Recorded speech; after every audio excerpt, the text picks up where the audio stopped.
Premier Furey, thank you for doing this with us. Happy to. So we did our first interview at CBC together back in January at the CBC radio studio. And I was asking you at the time about when you were going to call an election. I was pressing you a little bit on that. And now in this strange turn of events, here we are for what may be one of our last interviews as he was with you as Premier here in your office. Andrew, was it something I said? Yes, that was the TSN turning point. It was, after that, I came back to the vehicle and I said, I'm done. So I have to ask, why now? What led to this decision now to step away? Yeah, I know there's some questions by people in the public about why, and it is very. I was, as I always am, honest and transparent about the decision. There was a lot of noise, but you're so focused on the Churchill Falls issue at the time, and then Christmas comes, and then January comes, and then you pick your head up and you take a breath, and my family and I sat down, and then it was really the question of, can we commit to another 3 years? And it was a family decision that we've given 5. And day one, I said I wasn't going to be a career politician, and my kids reminded me of that. And it was this, so the decision matrix, although it started very complex, came down to, as a family, can we commit to 3 more years? And if not, is it fair to plunge the general public into an election in 2 years because of the rule that Premier Williams put in place? The answer to both of those was no, and so then it became crystallized in my head that this was the right move. It was the right time to do it. Yeah, I mean, I already missed one of my kids going through high school. My second is almost finished high school, and then my third is getting ready to start high school. And they reminded me about how many days I was on the road, what events I missed, and it was a family decision and the balance of all of those things. And 5 years is a big chunk of your working life, it's a big chunk of your family life, it's a big chunk of your own life, and so it was a balance of those things. And seeing, as we reflected then about where we started as a family and where we came to now. I mean, when we won the leadership, my son's feet couldn't touch the floor. Fred Hutton took a picture of us from behind. It was in COVID. There was only a handful of people in the room, but his feet were just dangling, on the seat. And he jumped into my arms when we won, and now I can almost jump into his. So, as you mentioned, it's been 5 years now. You became the Premier in August of 2020 in the midst of a pandemic. What would you say is your big accomplishment over these past 5 years? What's your legacy? Well, I hope my legacy is one of a pace of change and transformation, whether that's in tackling the pandemic, and I think we hit the right measure and balance of not just shutting down, but more importantly, reopening, which is harder. Then we tackled the fiscal situation of the province, making sure that we did the rate mitigation deal, making sure that the former Premier struggled to borrow money, he wrote the Prime Minister of the day and said he couldn't borrow T-bills. We've managed to right the fiscal ship of the province such that the credit rating agencies have all given us an upgrade. We've taken some bold, courageous steps in creating a future fund, for example, in terms of the fiscal stewardship of the province, and cut the deficit down. We tackled healthcare in a transformative and aggressive way, things that people said couldn't be done. One health authority, bringing NELCHI into the health authority, one ambulance service, for the whole province. Finally, now there's a central command where we know where all the ambulances are. It was crazy. We could figure out where your Uber driver was in New York, but we didn't know where all the ambulances were here in Newfoundland and Labrador. Virtual care that allows people to access primary care, but also keeps emergency departments open. Family care teams, a brand new concept, but one that I think is transformative and important for the delivery of primary care going forward. So the transformations that happen in health, I hope, will be remembered as one of pace. Demographics, changing the demographic trajectory. First time since 1971, the K-12 population increased.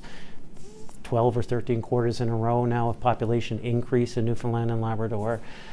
Fundamentally, that is an underpinning problem with the economy and with the social safety net if we can't change the demographics, and we have. And then, of course, there's Churchill Falls and the sitting down and making sure that we put the province on a better trajectory with respect to our energy space, whether that's in believing and supporting and championing our oil and gas products and saving them in the time of COVID-19, saving the Terra Nova, saving the Westward Rose, saving Beta Nor. All of those things happened on our watch, and then moving into the hydroelectric space and ensuring that we have a transformative deal for the people of Newfoundland and Labrador, while also harnessing other green electricity with respect to hydrogen and wind potential here in Newfoundland and Labrador. It is an incredible place to live, and with exciting opportunities for the future. So you've listed a lot there about what you've been able to accomplish, but what did you learn about yourself during your time here? That's a great question. You should have provided these before. Look, I learned that you have to have you need to be bold, you need to be courageous, you need to have the strength of your convictions despite criticism, but you also have to be wise enough to understand and appreciate the voice of the people in helping to mold those convictions and your vision for the province. I also learned that this job can be lonely. It's the successes have many champions, but the failures, you're often sat here alone in this office wondering if you made the right move and the right decision. I've been grateful to have incredible support of family and friends, but more broadly, that requires a different type of strength. And I'd like to think that I've grown as a leader because of the opportunity afforded by the people of Newfoundland and Labrador and the trust that they put in me. Speaking of being a leader, you're a surgeon first and foremost coming into this job, where you have to make the shots and often making those calls quickly, having to move very quickly. But with government, things can sometimes move at a much slower pace. You're working with much bigger teams of people. What was it like moving from the operating room to the Confederation Building? Was that a hard move to I think make? it was a tough marriage, yeah. It was a tough marriage for me, and it was a tough marriage for the bureaucracy and the officials. But I had incredible faith in them. I met with all the deputies, for example, at the very beginning and said, look, we're going to tackle this with an aggressive pace. It's okay if you don't want to participate in this. Like, I understand that this is going to be an aggressive approach. No judgment, but I'm happy to lead you into some other direction. But if you want to be on this team, we're going with an aggressive pace. And I'm so happy the way that they've responded. I understand that it's been a challenge. I understand, and perhaps that's something that I've learned about myself. It's been something that I'm sure my kids and the people in the operating room would tell you. I like pace. It has to go fast, and in the operating room, it does have to go fast. There's times to slow down, and there's times to speed up, but you need to constantly move things forward. And I think I learned over time in this role that there are, just like in the operating room, there are times when you can push, and then there's times where you need to slow down. And some of those are for strategic purposes, but some of those are for human purposes as well. Sometimes you can't drive forever. You need to make sure that they're engaged, they're empowered, and that they can execute on the agenda. Was it tricky to try and figure out that balance then? I think so, but I mean, that's no different than any leadership balance.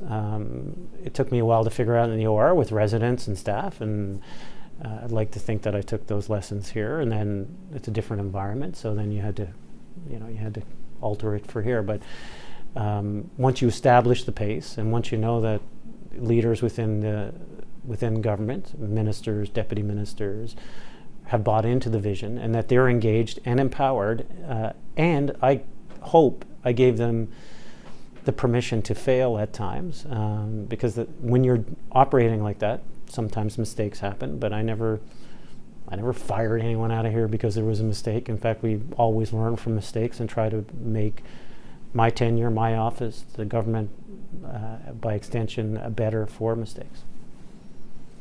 I want to go back to family. Politics does run in your family. You come from a long line of politicians. Would you want any of your own kids to go into politics? We were talking about that last night at dinner, actually. Really? And well, not last night, 2 nights ago, we were watching the election results, and I asked my kids, and I think 2 out of the 3 for sure no. Hard nose? Hard nose, okay. I think one may have some interest at some point in time, but I do think the family has always answered the call to public service, and I'd be incredibly proud if one of my children did the same. I want to talk a little bit about reflecting, and if you have any regrets during your time in the Premier's office. What was your biggest challenge, or was there something that you wish you had handled differently? Absolutely there is, but let me revisit the first question first, because there is something that is key that I forgot, and I'm just thinking about my family and everything else. And you mentioned legacy. Before I get to regrets, the repatriating our unknown soldier was something that was incredibly spiritual for me, and I do believe for the province. Participating as the next of kin, and it changed me as a person. Churchill Falls didn't change me as a person. Rape mitigation didn't change me as a person. That changed me as a person, and to be able to participate in helping heal that century-old wound for Newfoundland and Labrador will be something that I'll be proud of, and hopefully helps define my tenure and my legacy. With respect to regrets or things that I, should have handled or could have handled differently, and look, hindsight's 20/20, and no politician is afforded the benefit of hindsight. That's why opposition is so easy. Sure, I can think of two immediately. First of all, it was early in my tenure when we were doing, and amidst COVID. So with a COVID lens, I could have handled the relationship with Innu in particular differently during the rape mitigation announcement and process. That was not done with any malice or malintent on my part, I assure you, and I've apologized to them and have tried to make, and I think have made the relationship right. I should have phoned the Grand Chief at the time, and I take responsibility for that instead of downloading that to a minister or whoever. So that was a learned lesson. I think I became better for it. The second thing is with respect to the crab protests last year.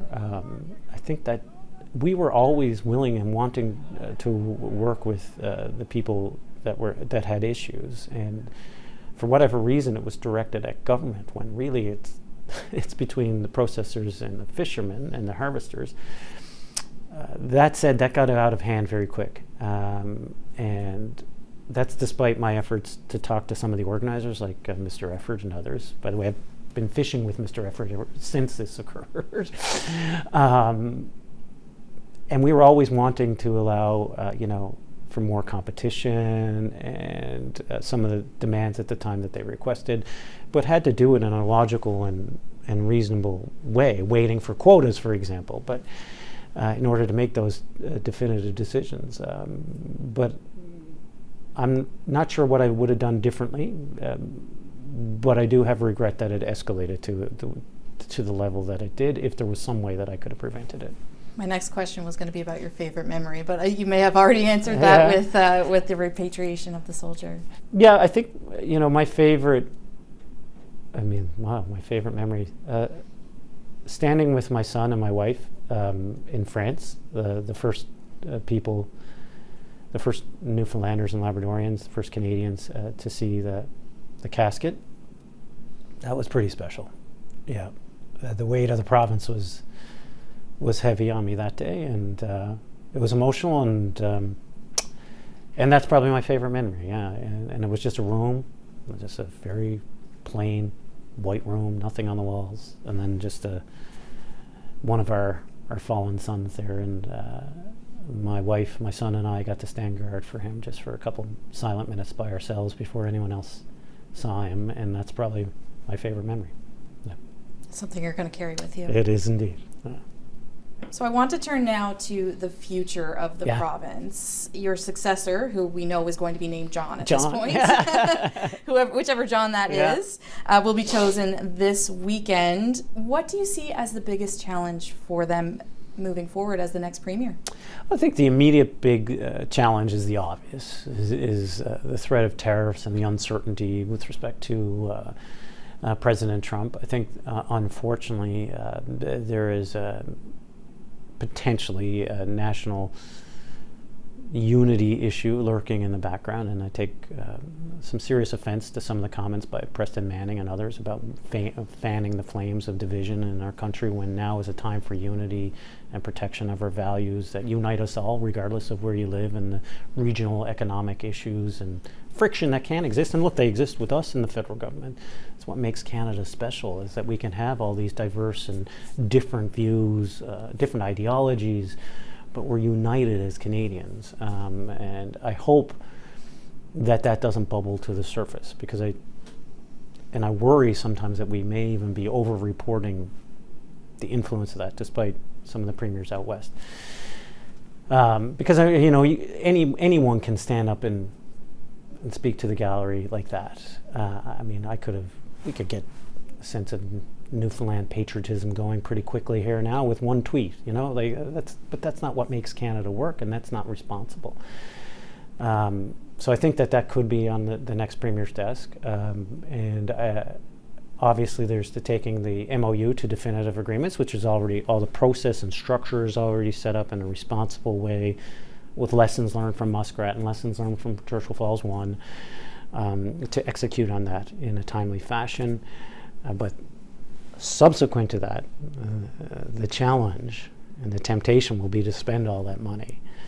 My challenge to whoever comes next is to be prudent and responsible with it. There's enough money to pay off debt, pay into the Treasury with goods and services that people need right now, and the Future Fund.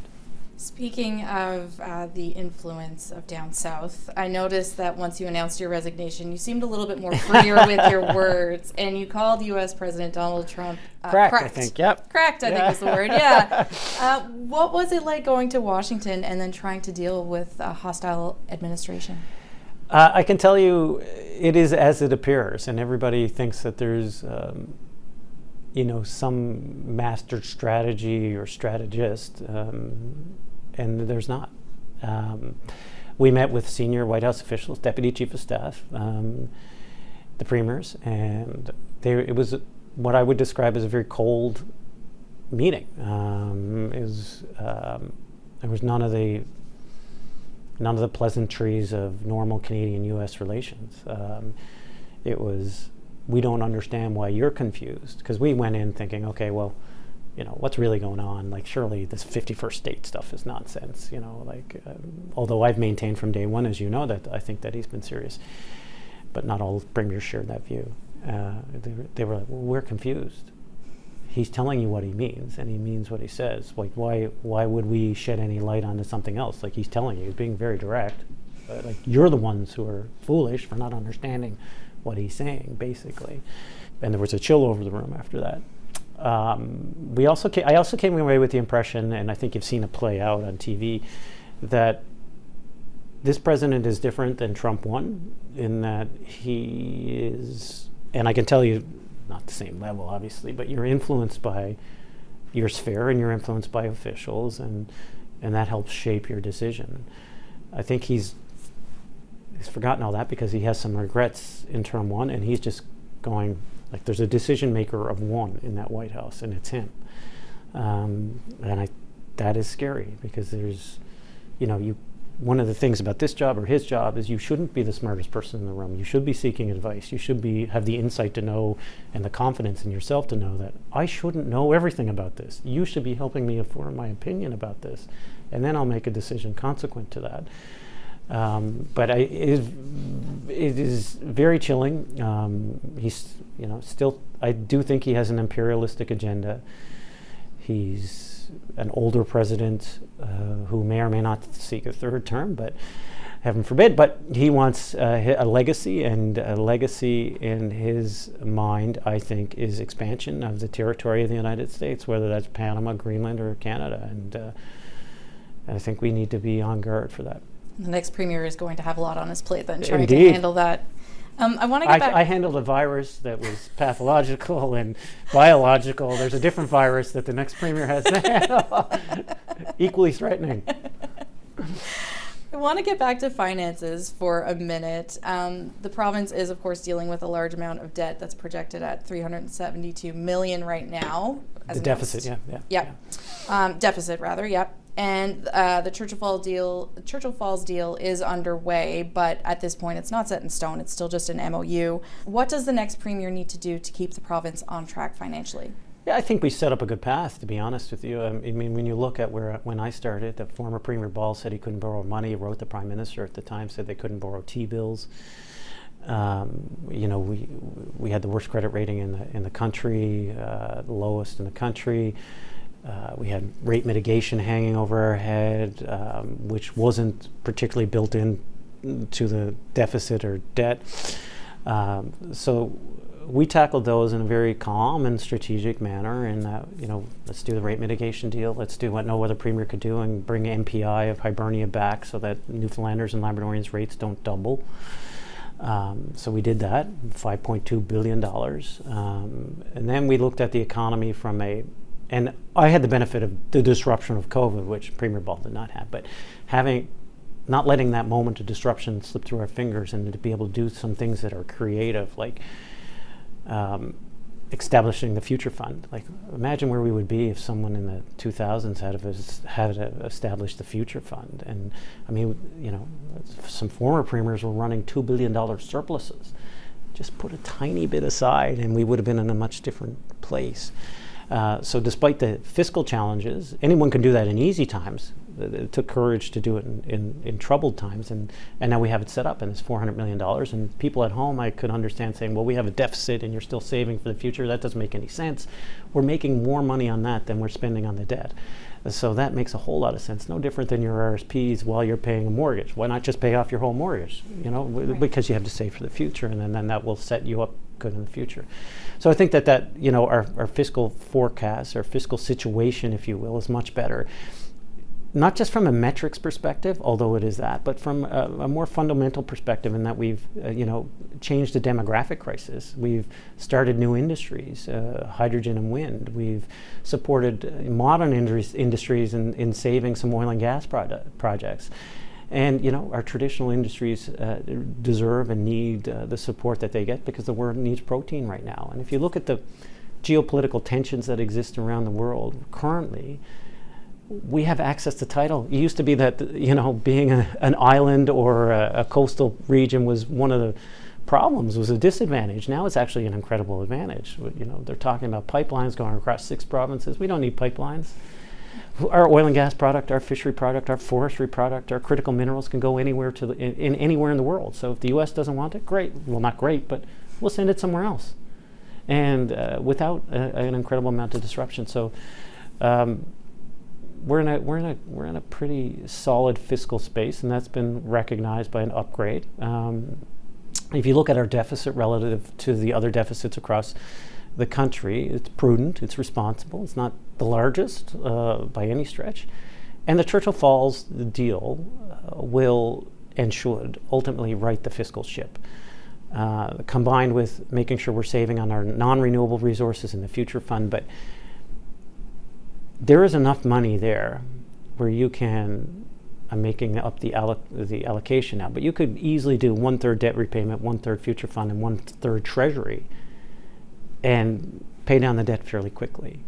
And I hope, that there's that was the thought if I was going to be here. I know that was the thought in the current 2 ministers that were running. I hope they continue with that vision. Speaking of finances, cost of living is also now a big issue for people in this province. And housing, of course. We're in the middle of a housing crisis. The 1-year anniversary of Tent City is coming up this weekend. How does the next government need to move forward to address this challenge? Well, cost of living is always a complex issue. It started in the wake of the pandemic and inflationary pressures that were subsequently downloaded onto consumers. And there's no subnational, or I would argue even national government, that can pull any single lever that's going to fix that immediately. So there are limited tools within the toolbox of government to help. I think we exercise those. Whether that was in cutting your motor vehicle registration in half, reducing taxes like on your home insurance, whether it's having the lowest gas tax in the entire country. Gas tax, by the way, used to be a road tax, which would pay for the paving of the roads. So that is revenue that the provincial government is foregoing, so that for the people of the province. I think that you need to continue to be creative within the parameters that you can control without being irresponsible. We cut a check when we had a surplus, but we didn't cut a check when we didn't have a surplus. That doesn't make any sense to me. So that, with respect to the cost of living issues, I think you need to be cognizant of it, need to be especially aware of it with respect to our vulnerable populations. And we did a poverty reduction program, the biggest change in poverty reduction strategy in the province's history since probably 2000 sometime. 300% increase in the child benefit and more. So I think you need to be aware but balanced in your approach, because it's easy to cut taxes, really hard then to increase them when you need to or when is appropriate. Not saying that we should, but there are different pressures on the Treasury and only so many levers. With respect to the housing plan, I think you're starting to see that actually kind of materialize, and I think it's myopic, and although politically advantageous perhaps for members of the opposition to say that they could do this very quick. No, everybody knows how long it takes to build a house, and certainly how long it takes to build neighborhoods, but we've created through our 5-point plan the right economic circumstances, and I think you're going to start to see, you're already seeing some incredible developments start to materialize within the province because of that. But you can't take your foot off the gas. That would be my advice to the next person. You can't take your foot off the gas on housing, nor can you take it off the gas with respect to immigration and our demographics, because that is the canary in the coal. That is the problem that will will prevent economic diversification, will prevent economic growth, is our demographics. So I can understand why people may say, because they look to Toronto and they look to the national media, say that we don't need immigration. We do need immigration. We need it responsibly, we need it targeted, and we need it with supports, but we do need immigration, or else all these opportunities, critical minerals, mining, new mega projects, new oil and gas projects, we're not going to be able to capitalize on them as the population ages. Okay, Premier, final question. I know it's the biggest question on everyone's mind. What's next for you? Well, I'm going back to the operating room. I'm going back to serving the people of the province in a different capacity. And but who knows after that? We'll see where this life adventure takes me. Always been interested in personal and professional growth, whether that's in the operating room or outside with Team Broken Earth and creating national charities like $1 a day, or in business, frankly. So I don't think my future adventure will be exclusively limited to the operating room. Do you see any future at all in politics? Do you think you'd come back here? We'll see. I mean, we're exiting now for family reasons, but family circumstances change as children grow, and there's always been a strong call to serve the public and my family, and in me. And if that opportunity arises in the future, it's certainly one that I'd be interested in entertaining. All right, Premier, thank you so much for taking the time to have this chat today. Thank you, and thank you to everyone at home for putting your trust in me. I appreciate it.